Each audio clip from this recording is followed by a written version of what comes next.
మీరు రాత్రి 10 గంటల 40 నిమిషాలకు మీరు రిజెక్షన్ అని చెప్పి మేము అప్లై చేసింది 5 రోజుల కింద.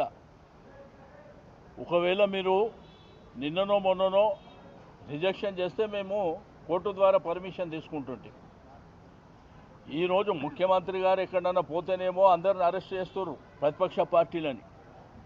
వాళ్ళేమో ఇష్టానుసారం ర్యాలీలు చేసుకోవచ్చు. సెక్రటరేట్ రిస్ట్రిక్టెడ్ ఏరియా, సెక్రటరేట్ ముంగట కూడా ముఖ్యమంత్రి గారు పాదయాత్రలు చేసుకోవచ్చు.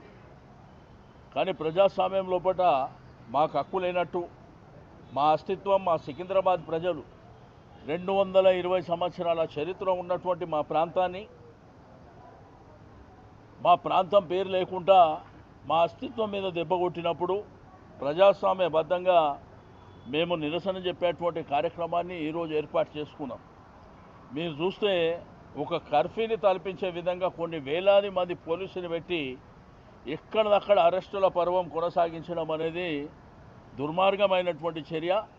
దీన్ని తీవ్రంగా ఖండించడమే కాకుండా మళ్ళీ ఫస్ట్ వీక్లో కోర్టుకు పోతాం, న్యాయపరంగా పర్మిషన్ తీసుకొని మళ్ళీ ర్యాలీ కంటిన్యూ చేస్తామని చెప్పి నేను ఈ సందర్భంగా తెలియజేస్తూ ఉన్నాను.